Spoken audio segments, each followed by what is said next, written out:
I am with my first YouTube video, and I'm going to do a get to know me Q&A style chit chat. Now, I know I've been talking about money moves already, baby, and I know you're thinking that in your brain, but I realized that I never did an official get to know me style intro video. So my girls on social media know me, but I am prioritizing YouTube in this season. So just pull up a seat, girl, and get to know me in a Q&A style format. I will be sharing 9 facts that'll help you get to know me. And let's just assume, child, it's my first YouTube video.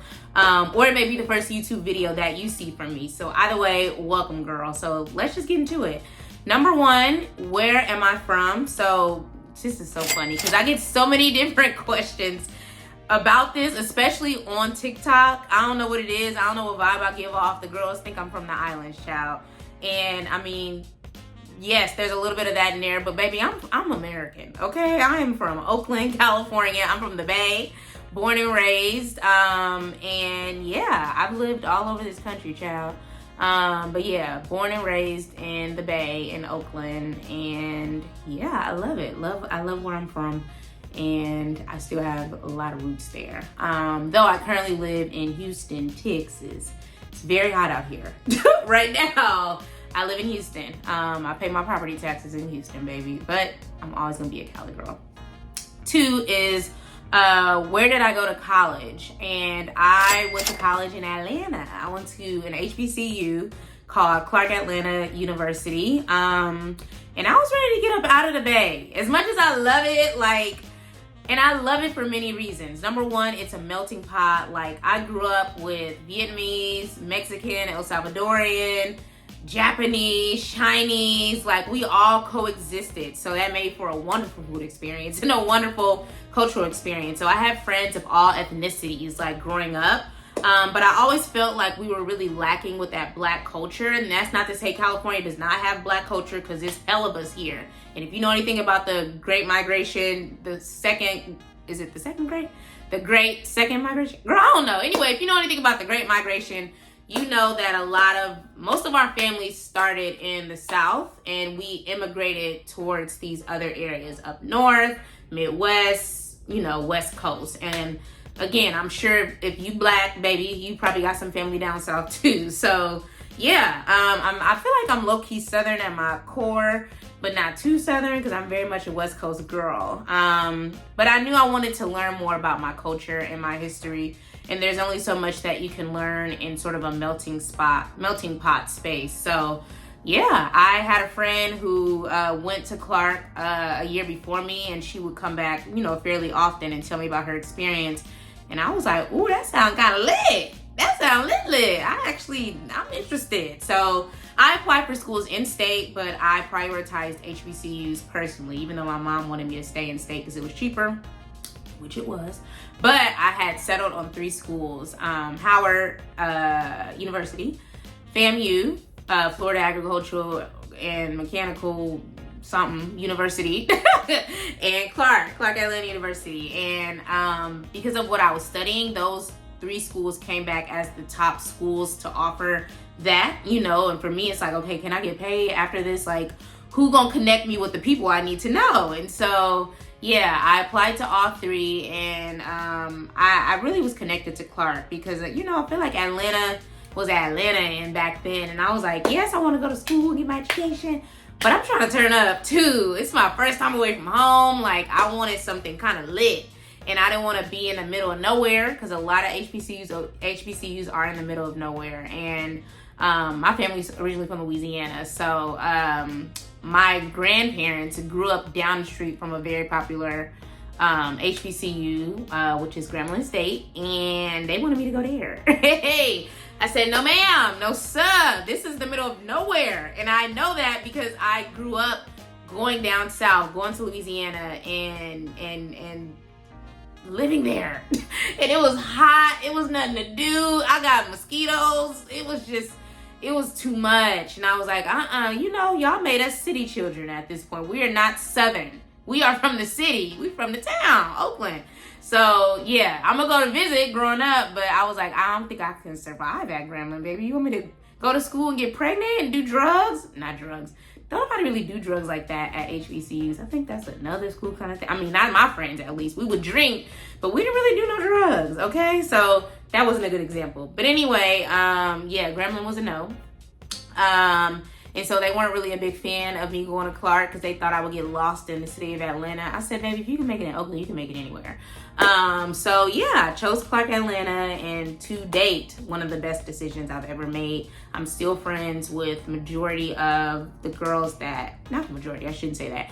I have about 4 to 5 close friends from school that I am still like this with. Like, we had a lot of fun, but we also all graduated cum laude, okay? Don't play. We 3.0s and above over here. We do not play them games. We did not play. Actually, we played a lot of games, but we prioritized school at all times. But we still was in the streets. So that's where I went to school. How old are you, baby? You don't ask a woman her age. Hey, let's just say I'm knocking on the door of 40. I'll give you that. So yeah, I feel like I wasted a lot of my 20s if I'm being honest. But they were fun, you know, they were fun. But I definitely prioritized enjoyment and not saving and investing for the future. So that leads me to point 4, and that is, what advice would you give your younger self? And I have a list over here because, again, it's not that I was homeless. Baby, I always had a roof over my head. I always had money to eat, but I could have been a lot further along if I did these things. Number 1, invest early and invest often. And I don't want to hear the excuse, oh, I don't know what to invest in. I don't know where to start. Google is free. YouTube is free. Like, we are in the age of information now. Who you listen to matters. I have a bunch of videos on my feed you can check out if you'd like. But not knowing anything, not knowing where to start isn't an excuse anymore. I feel like when I was in my 20s, yeah, we had to rely on books, which you still should, okay? Because a lot of y'all don't like to read. A lot of y'all can't read, but that's another story for another day. So invest early and invest often. And the things that I like to invest in are index funds and ETFs, which are exchange traded funds.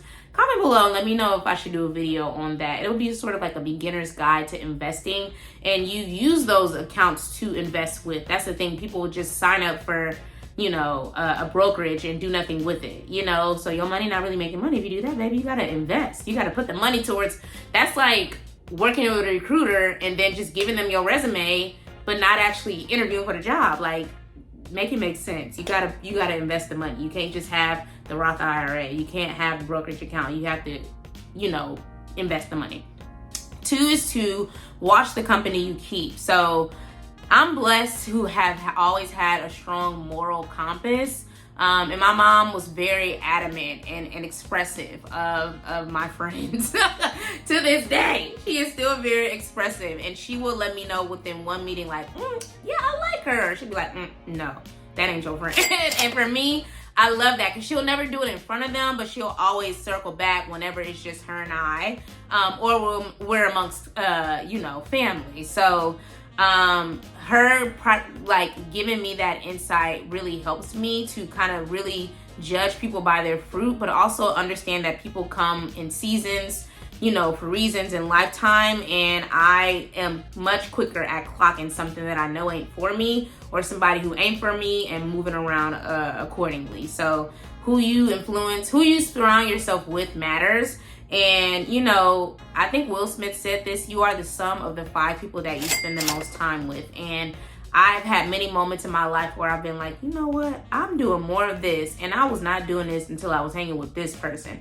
Or I'm not doing this and I should be doing this, but nobody in my circle is doing it, you know? So like I'm very intentional about the people that I keep around me, whether they in the city I'm in or not, whether they family or not, you know? So I know where I'm headed. I know the vision that God has given me. And for me, I only want alignment in this season, in this lifetime. And I don't care how long we've known each other or how short we've known each other. If it fits, it fits. If it don't, it don't. You feel me? So I'm quick to move around, okay? That, I don't know if that's a good thing or a bad thing. I personally think it's a good thing, but sometimes I think I move a little too fast. But that's fine, you know?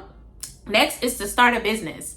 I don't think this is for everybody, but I feel like business comes in many ways. You can do an Airbnb. That ain't hands off. But you can do an Airbnb. You can start a content creation business. You can, the ideas for businesses are plentiful. Again, we are in the age of information, the age of opportunity, and there's only so much that your company can pay you. There's always going to be a cap. But when you start your own business, there are no limitations, and it's also beneficial from a tax perspective, because the more money you make, the more you're able to actually, utilize these write-offs and keep more of your money in your pocket. Because as 9-to-5 employees, which I also am, like, we giving a lot of money to the government, baby. We giving a lot of money to the IRS, because they favor real estate and they favor businesses. So if you have a combination of those two,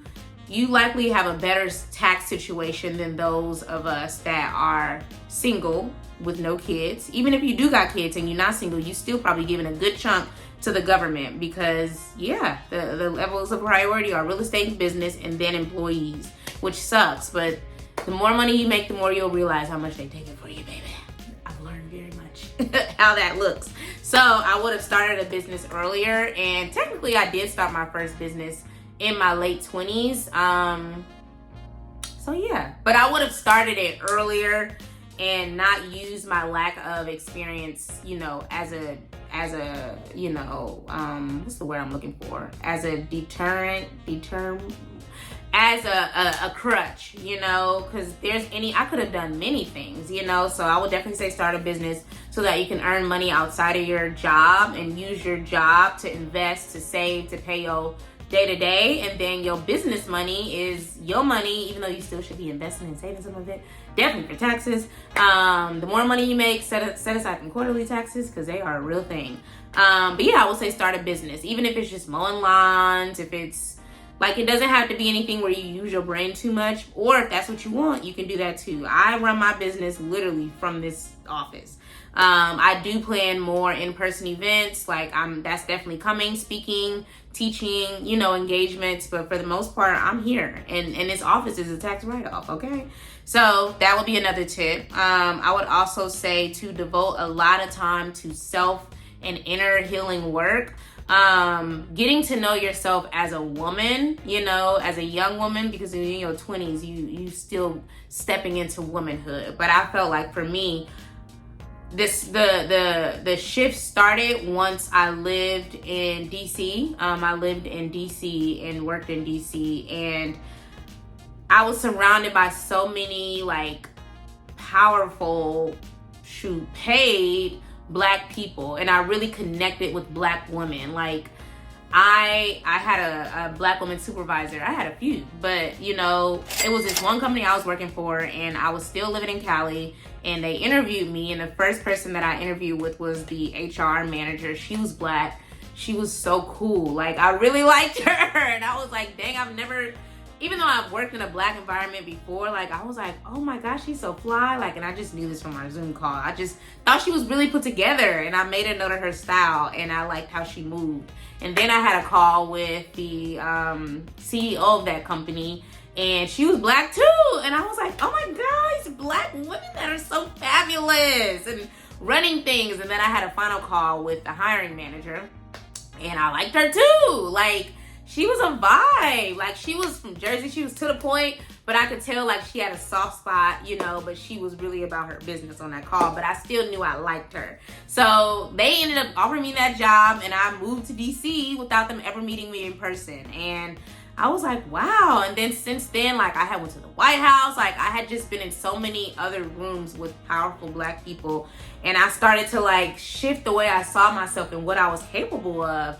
And that encouraged me to be like, okay, let me do my work, because I know that they had to do something to get to these points. And I had a lot of open and honest conversations with them, but in particular that hiring manager, who's still my dog to this day. Granted, she's old enough to be my mom, but like, her and I lived down the street from each other. So like, she would give me rides home. Like, when I say we was kicking it, I knew her son, her husband. Like, it was wonderful. Like, I loved her. Shout out to Kalisa.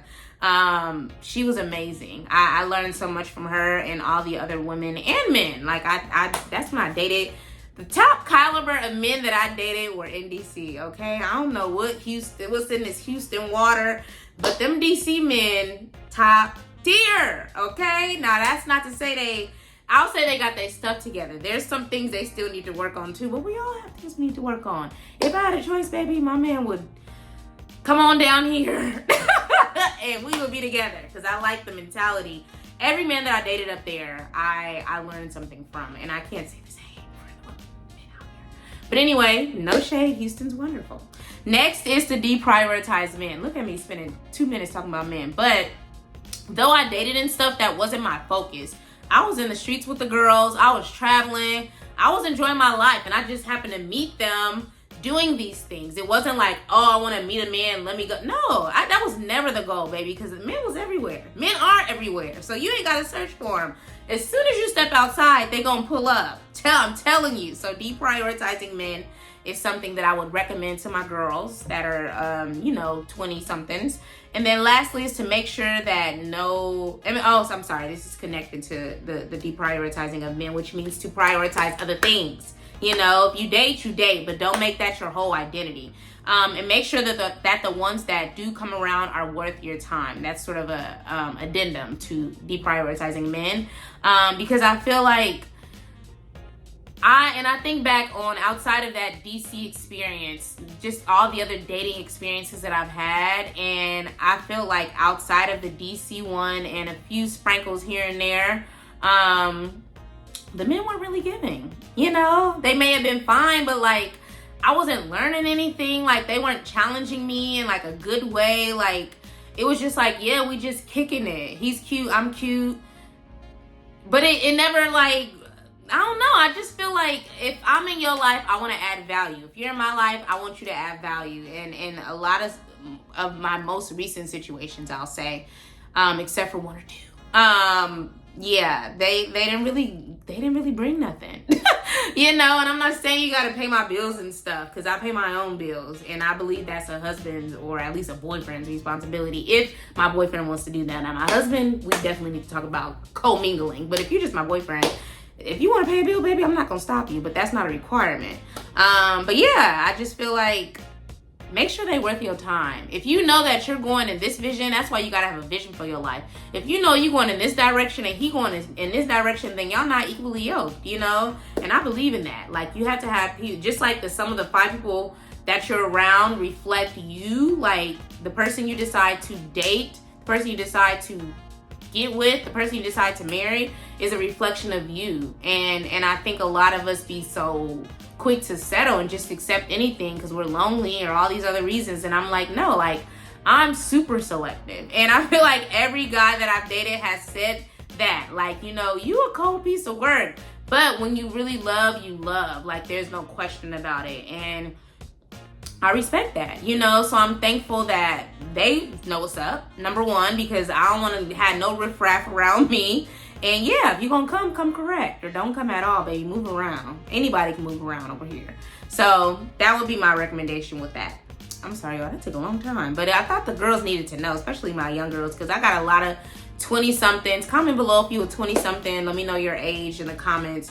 And I feel like as your big sis, as your auntie, baby, I want y'all to do great. And there's so much opportunities for you to create the life that feels good to you.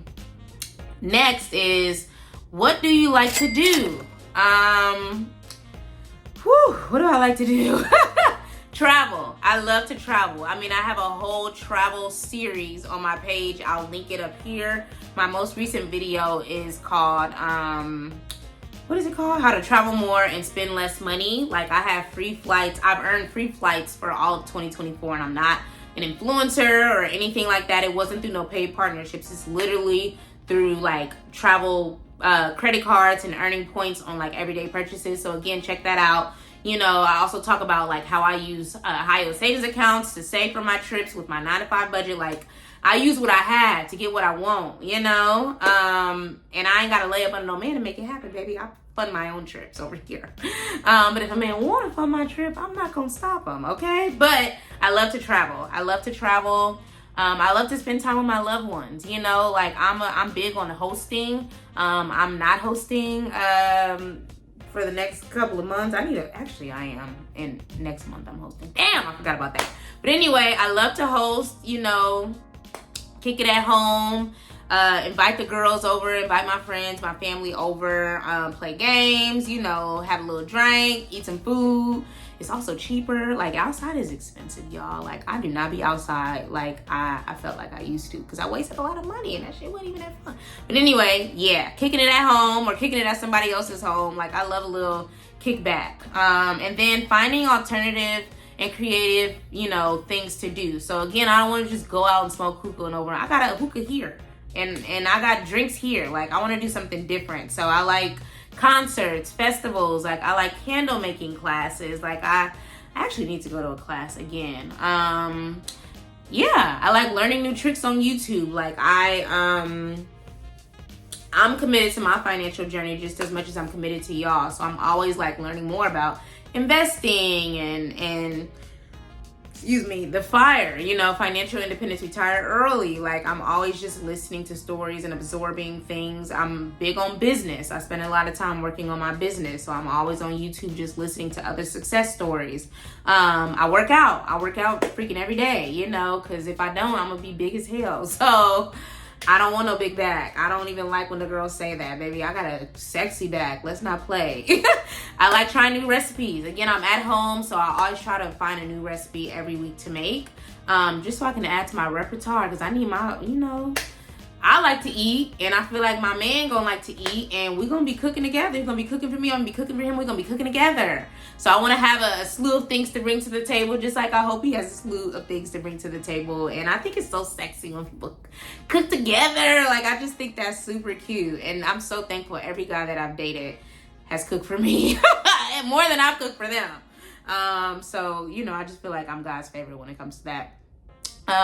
Cocktails, baby. I love me a good cocktail. At home, out and about, I love a good cocktail. Again, every guy I've dated also loves to drink. Cigars, I love cigars. I check out a lot of different cigar lounges in the city. And then I love water. Like, my birthday's in the summer. I'm a water girl. So any kind of water-based activities, kayaking, you know, jet skiing, you know, all the things, pools, beaches, boat days. I'm bougie. I'm bougie on a budget, definitely. What are you most proud of? I am most proud of many things. Like, I really can pat myself on the back, okay? Because it's been a long time getting to these wins. Like, there's so much that needed to happen for me to get to these, but I'm so thankful. And I have videos, I think, for a lot of these already. So number one, I am most proud of paying off over $80,000 of debt. You know, I went to a HBCU, I told y'all. So that tuition ain't no joke. It's a private institution. I have to pay a lot. We have to pay a lot of money to go there, whether you in-state or out. So yeah, paying that off in 2 years was rough. And I have a whole video on how I did that. That I'll pop up on the screen. It took a lot, you know, but if you have debt that you want to pay off, I hope that video inspires you and gets you what you need so you can start taking action. 2 is starting this brand. You know, Maximize Money is low-key my baby. Like, I love showing the girls how to create their dream lives with their 9-to-5 income, because nobody else is really talking about this. They telling you start a business. They telling you scam. They telling you do all these things that just don't make sense. And it's like, some of us just are okay with working a 9-to-5. Now, granted, one day I'm getting to a point where I won't need my 9-to-5.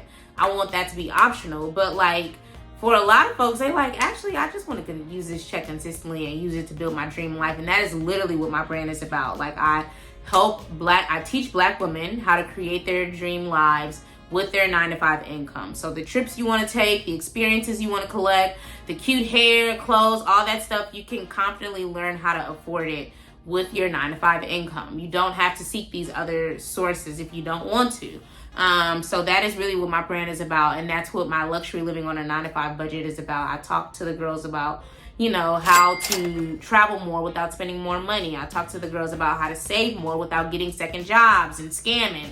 You know, it's super simple, and a lot of the information just isn't out there, or it's too much information and you don't know where to start. So those The masterclass is super simple. It breaks it down super easily for you, so you'll know exactly what to do after the end of every section. And I pride myself on just getting to the point and giving you what you need so that you can take action, because otherwise you're going to keep watching video after video after video and never taking action, because that was me. So that's why I created the Luxury Living on a 9-to-5 Budget Masterclass, and that's linked in the description.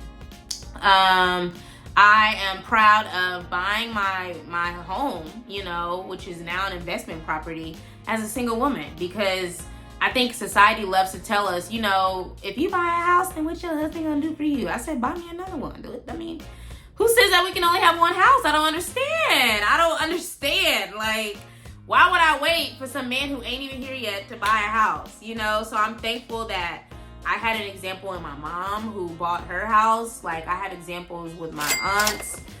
I have examples with friends that bought houses and they were single. Now, they may have eventually gotten married, but they were single, you know, and they made it happen. And I saw how hard it was for them. But I said, you know what? I want to make it happen too, because I don't want to be renting for the rest of my life. Like, I need equity. I want to be able to sell this and earn double of what I bought it for, you know. I want to be able to rent out rooms, which I do, you know. Like, I want to make some money off this thing, and I'm like, rent gonna continue to go up. I might as well gain something from it. So I was very adamant about home ownership and real estate investing. I had a whole podcast about it called Real Estate Prep. And yeah, I just knew the value of real estate. My aunt was a real estate, I guess she still is. You never really leave. She is or was, I don't know, a real estate agent. So I was always asking her questions. My uncle was a contractor. So we talked about these things regularly. And I was always interested because I always loved her house, and her husband being a contractor, my uncle, they always was updating stuff. And I'm like, you can't do none of that in a darn apartment. So I'm interested. Tell me more about this and how I can make it happen. So she's definitely somebody that I credit, as well as my mom, of course. Yeah, my mom made a lot of moves on a very minimal income. We didn't have a lot of money growing up, but she did what she needed to do. Like, we lived with my grandmother or my grandparents for like 5 years for her to save up. Like, it's a process. People just be wanting overnight stuff, and that doesn't happen. Like, it took me 3 years to get ready for home ownership. So do I regret it? No. In fact, I wish I would have did it sooner, but like, it takes time to get to stuff. And I hope that people who do desire home ownership are willing to make the sacrifices to make that happen, because this is another wonderful purchase that I made that I do not regret. Another wonderful decision that I made.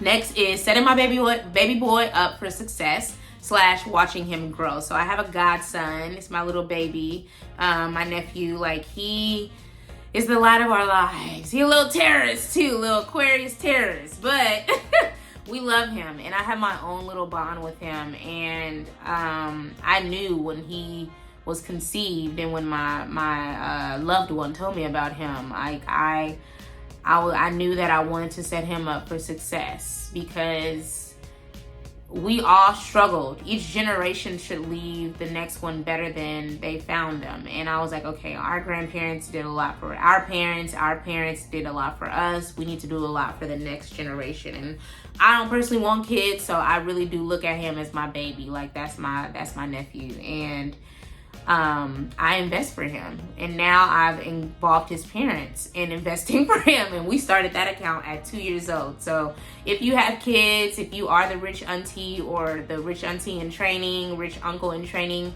and you have loved ones in your life that you want to set up investments for, so that when they turn 18, they got some money, you feel me? That's what the white folks do. We need to be doing that too. Then I have a video that I'll pop up on the screen about, you know, investing and opening an investment account for your kids. So check that out. It's very, very good. I give a lot of step-by-step things that you can do, because yeah, we need to set these kids up for success, whether they're yours or not, okay?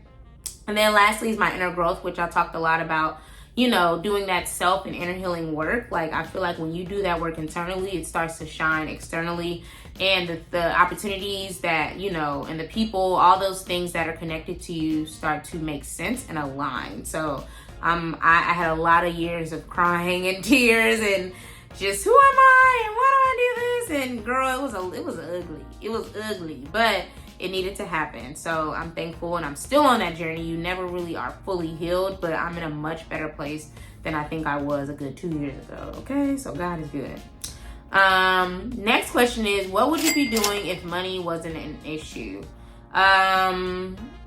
Girl, if I didn't have to work, hey, I would be doing two things. I would be doing many things, but number one, I would be running Maximize Money full time.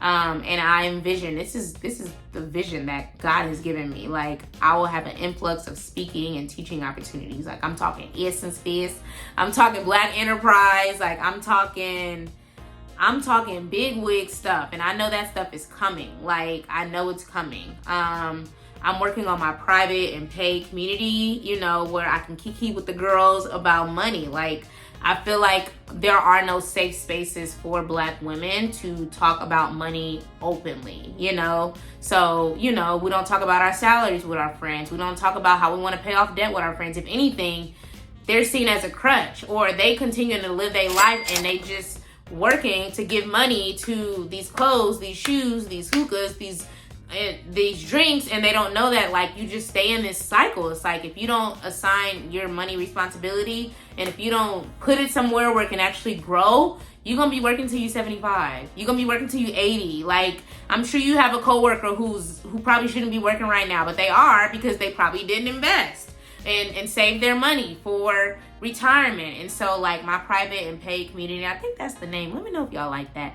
Private and paid community is where we will talk openly about, like, money moves, you know, and my 4 sort of core areas of priorities, sort of based on the conversations that I've had, is paying off debt. A lot of people want to pay off debt, don't know where to start. You know, they want to save more and do so without getting another job and scamming. You know, they want to travel more, you know, without spending more money. So there's a whole section on, like, travel hacking and learning how to use credit cards to, you know, travel more. And then, you know, spending wisely. So, like, different ways that you can still do the things that you love, but pay, like, half the price for them. So, like, each person who enters the community will identify one of those things as their goal. And by the end of, like, 6 months, you will have accomplished it if you do the work. Now, you ain't gonna be in a community and not do the work. But it'll be a safe space. You know, it'll be off of social media, and it'll be an opportunity for you to, like, connect with like-minded women, because it's likely highly possible that you are probably the only person in your friend group, in your family, that wants to do this one thing, you know, and it could be one of those 4 things that I mentioned, but nobody else around you is doing it. And I know that because I've been through it. When I was paying off my debt, I was the only one, you know. I didn't have anybody else to communicate about this with. You know, when I was buying my house, I was the only one. I did have a friend who had just bought, but we had different goals for home ownership. So, like, I could talk to her, but, like, not really, you know? So I want that to be the space where you connect with like-minded people, where there's accountability. You know, there are action items. Like, we get into the bag in 6 months. We accomplishing a goal that you've likely had for years. So if you are interested in that, I do have an early access link in the description. You do get access to my Luxury Living on a 9-to-5 Budget Masterclass. And then again, it's 6 months of, like, intentional action, so you can accomplish one of those goals within 6 months. And then again, you're in a safe space. There's 10, 12 women, like, and we're meeting consistently, like, every single month, every single week. We connect and holding each other accountable. So if you are interested in that, sign up for the early access link in the description, and I'll let you know when it's available, baby, because I'm excited, okay? I'm excited because, again, I know that this is going to help us to get further. And, again, you are a reflection of the people that you surround yourself with. And then outside of Maximize Money, you know, I would continue traveling. I love to travel anyway. I'm going to do it regardless. That's one thing I'm not willing to give up. I may cut back, but I'm never going to stop, okay? Because I did that when I was paying off my debt, and it was horrible. But if I would have kept traveling, it would have took me 5 years to pay off that debt, child. And it only took me 2. God is good. So I will continue traveling the world in many facets. I will do my solo trips like I already do. I have a video on when I went to Miami and how much I spent that I did, I want to say, like, a while ago, but I'll pop that up on the screen. I travel with my loved ones, you know, family, friends. And I travel with my man who's not here yet, but my man, this is who he is right now, because I don't have one. But I'm looking forward to vacations and stuff. And I would do all that because I have a desire to build a swimwear line. Like, if you've looked at any of my like TikToks or Instagram, which are all maximize.money, I often get compliments on my swimwear. And I was like, man, I do love swimwear. I love not luxury, but like resort style, like flowy, colorful, but also covers your essentials, because a lot of this stuff don't cover your essentials. Like, ew, like I don't want my butt out all the time. Can it be covered? Like, I hate that look. But anyway, that's my second business, is a swimwear line, and I already have the name and everything. But yeah, and then lastly is I would create a scholarship, which I'm planning to do regardless, for HBCU students, like aspiring and current students, because I know how hard it was to make it back to Clark, Atlanta every semester. Like every semester, me and one of my good friends, who's also from Cali, who went to school with me, we was on the struggle bus, like, dang, are we gonna make it back next semester? Like, it was tough, but we made it out. Again, graduated cum laude. Put some respect on our name. The next question is, what's your favorite place you've traveled so far? And it's tough because I'm blessed in the travel department. There's still a lot of places I haven't been, but I've been blessed to visit some beautiful places. And a lot of the places have been like Black countries. And so Ghana would have to be what I choose. I feel like it just, Ghana was a vibe. Like, Ghana was a vibe, and that was 2 years ago, but I feel like I still think about that trip. Like, it really transformed me in so many ways, because again, I'm all about culture, I'm all about history, I'm all about enjoyment, I'm all about Black excellence, and I felt like Ghana gave all of that. Like, we laughed, we cried, we danced, we ate, we drank, like it was check. Like, and the fact that I haven't been back in 2 years is crazy, but I definitely want to go back, and I recommend that everybody go to Ghana. Now, I know Daddy December is a thing. I wouldn't recommend if it's your first time going for that, because it's going to be too packed, it's going to be too many people, like, it's going to take forever for you to get things, and it's going to be that way regardless, no matter when you go. Like, I went in August, and it was still a lot of people, but it wasn't as many as Daddy December. So if it's your first time, I wouldn't recommend going for that. Like, go any other time. It's hot year round, child. It don't get that cold out there. Like, it really don't. It's like being in the Caribbean, basically. So don't go for Daddy December. Like, unless it's your second, third time and you really like to be out partying like that, I wouldn't go. Because again, we went in August and I was out till 5, 6 in the morning, period. You know, it was for my birthday. So that's just how they move, you know. But you can have a good time regardless, baby. Like, I would go for their Independence Day before I go for Daddy December. Like, I'm Daddy December out, you know. I'm not within that age range. Like, I'm not staying up till 5 every night. Who got time for that? I need my naps. I need my rest. So yeah, put Ghana on your list if you've never gone. I would definitely put it on your list. And I actually low-key want to go to Nigeria, but I gotta go with somebody I know. Like, Ghana I will go back and do on my own. Now that I know kind of the lay of the land, I got connections out there. But Nigeria, even though I want to go because I love Nigerian food. That food be, I ain't gonna hold y'all. Nigerian food is hella good. But yeah, I live in West, the United States of Nigeria, child. Houston is Nigeria, basically. So I can get it here. What is and this is my last question, y'all. I'm sorry, this is, golly, 40 minutes. Comment below if you're still watching this darn thing. I didn't realize it would be this long. I'm so sorry. So what is the biggest mistake you've made with money? Y'all didn't think I was gonna talk about money, child. You know I'm gonna talk about money. This one thing I think about. So the biggest mistake that I've made with money, and still make from time to time, like, I'm human. Let's be clear. I'm not perfect. I never will be.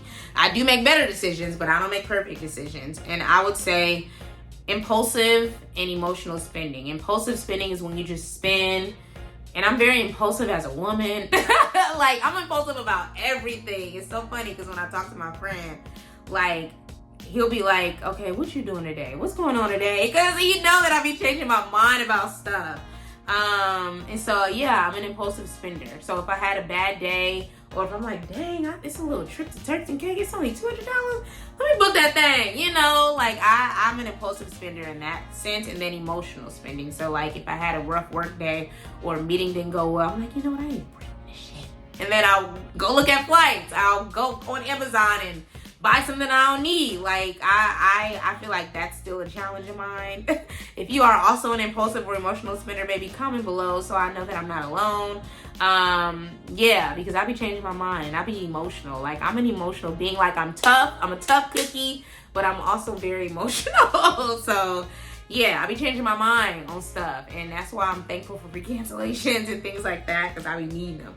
But yeah, I feel like to help me with that, like I have internal checkpoints with myself. I do operate off the rule of 72. I think I have a whole video on that. I'll pop that up on the screen. And that has helped me to be like on my ish, because yeah, I have to keep my goals and my vision at the forefront, you know, and move accordingly. If I continue to buy these things that I don't need, that I just want, then I'm gonna be adding years of work to my life. And maybe if you tell me you want to make work optional, you're not doing that. If you're making these decisions, you actually like working. These are what your decisions are telling me, is that you like working, baby. You like working because you just spent $500 on this thing that you could have put towards your investment. So I just be having to hold myself accountable, baby, and it's not easy. But if you want to hold yourself accountable, and you looking for a tool that'll help you basically put your money to work in a good way and put it towards the things that you value, then definitely grab my free 9-to-5 spending plan template in the description. I use this. My clients, everybody who's bought the masterclass use this. Like, people love it. I still get good feedback from it to this day. And again, this is free, so you welcome. You are welcome. I use it every single month. Like, I'm not just talking. I'm actually using my own stuff, because I know how powerful it is when you understand what your money is doing. Because I think a lot of us don't. We just swipe, and wonder why the check is gone before it even hits your account. You know, it's not cute. So that's it, y'all. I can't believe this was 40 minutes. This is probably my longest video. That's crazy. So if you heard anything of interest, you know, that you want to learn more about, comment below. If there are any similarities, baby, if you an HBCU grad, you a Cali girl, you like to travel, tell me your favorite place that you travel, like comment below. I want to definitely get to know you the way that you get to know me, and really build a little community, you know, whether you make it to the private and paid community or not, because that does have a cap of people, and I already have 5 people of interest. There's only 5 more seats, so if you are interested, please sign up for that early access and make moves, you know, because we making money moves. And again, I want to serve you and provide you with the space of, you know, support and accountability, and for you to accomplish something that you've been wanting to do for a long time. And if there are any other things, any other topics of interest that, you know, you'd like me to cover in future videos based on money or just lifestyle, like, I'm happy to do that too. The more I see something over and over, the more I know to prioritize that. So yeah, comment that below as well. And thank you so much for watching, baby. If you made it to the end of this video, if you made it to this point, baby, comment the word maximize so I can know who's gang and who's not. Okay, so again, thank you so much for watching. I hope that you enjoyed this and learned a little bit more about me and my personality, child, and my life. And again, I'm looking forward to getting to know you. So looking forward to reading the comments, and I'll see you guys on the next video.